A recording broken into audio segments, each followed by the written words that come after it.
नमस्कार, आप सभी दर्शकों का इंडिया 24/7 लाइव टीवी में स्वागत है। मैं हूं आपके साथ मधुमिता। बीजेपी या यूं कहें कि मोदी की रणनीति को समझना काफी मुश्किल है। खुद पार्टी के नेता तक मोदी की रणनीति को नहीं समझ पाते। लेकिन एक बात अब तक जरूर समझ में आ चुकी है कि पार्टी जो भी रणनीति बनाती है गहनता से सोच समझकर और भविष्य में ज्यादा फायदा देखकर ही बनाती है।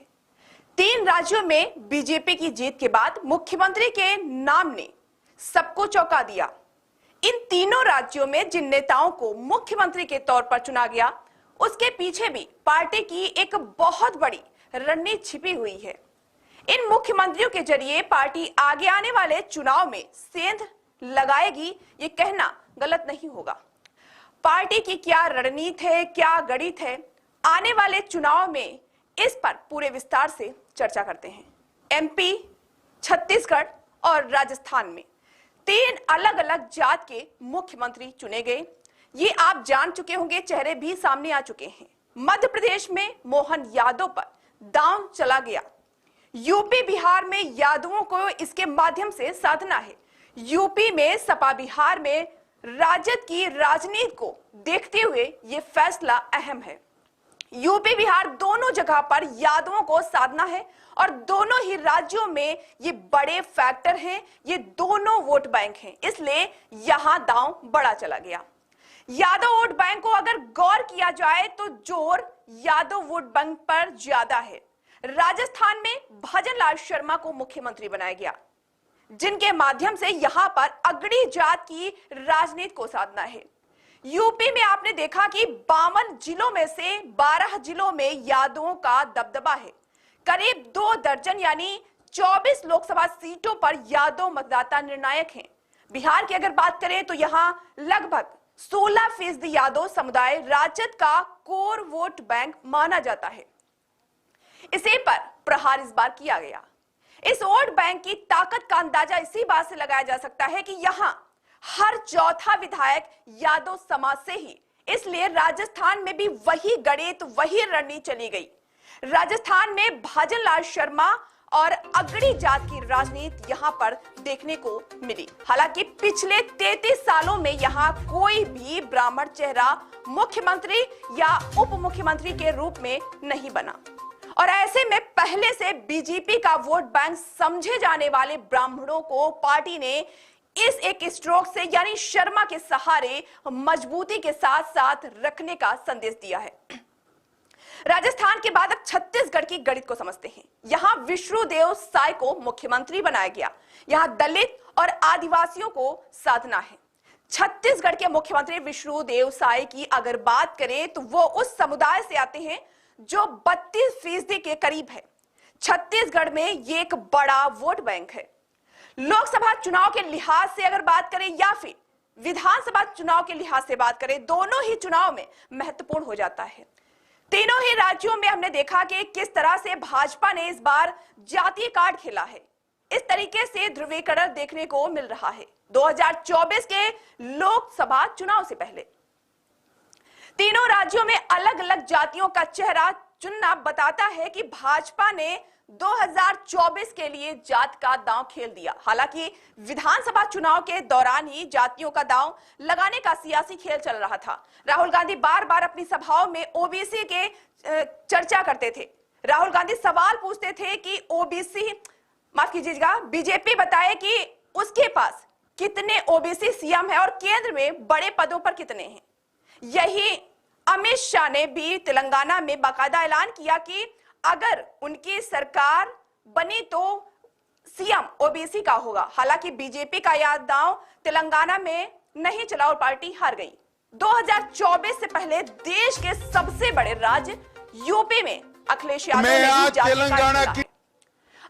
यादव ने पीडीए का नारा दिया है। अखिलेश यादव ने मीडिया से बात करते हुए कहा कि इंडिया गठबंधन की ताकत पीडीए बनेगा और पीडीए की स्ट्रेटेजी है जो इंडिया गठबंधन या किसी गठबंधन को ताकत देगा। अखिलेश यादव ने कहा कि मुझे उम्मीद है कि देश में जो माहौल है, जिस तरह का माहौल है, पीडीए ही वो ताकत है जो भारतीय जनता पार्टी को दिल्ली से हटाने का काम करेगा। उत्तर प्रदेश से 80 लोकसभा सीटें आती हैं। हर पार्टी जानती है कि जात जिधर ही जाएगी जीत उसी की तय होगी। मैं आज चलिए अब आपको इसी जातीय जनगणना का गणित भी समझा देते हैं, किस तरह से जातीय जनगणना का गणित काम कर रहा है। साल दर साल इसमें इजाफा देखने को मिल रहा है।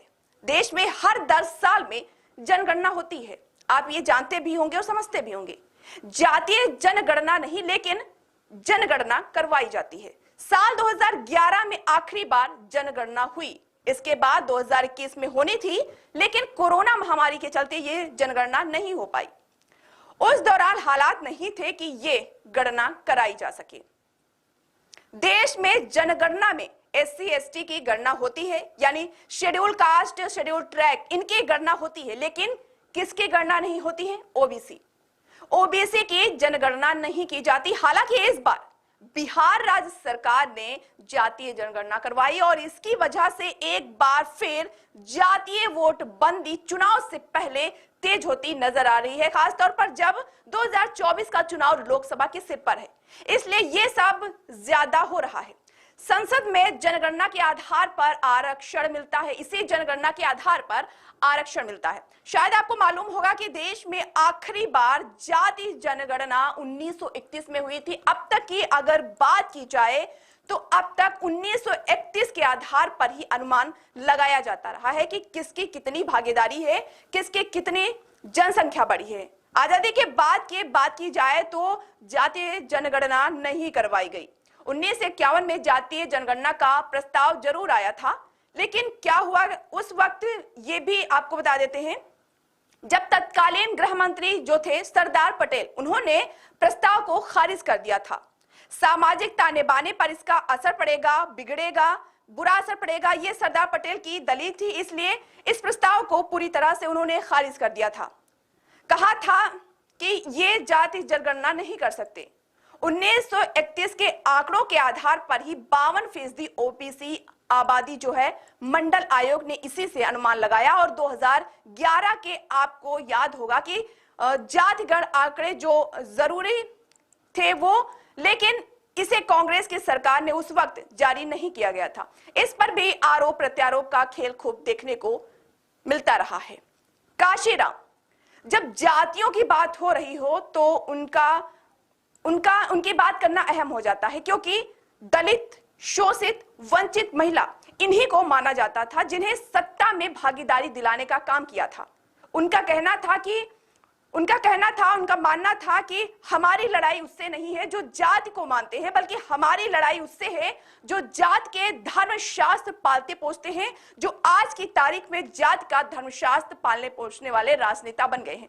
और क्या ये जनता समझती है? इसका जवाब 2024 के चुनाव में भी इस बार जरूर देखने को मिलेगा।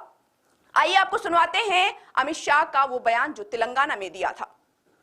की जनता को कहना चाहता हूं, आप भारतीय जनता पार्टी को आशीर्वाद दीजिए। ना की जनता को कहना चाहता हूं, आप भारतीय जनता पार्टी को आशीर्वाद दीजिए। भाजपा की सरकार बनाइए।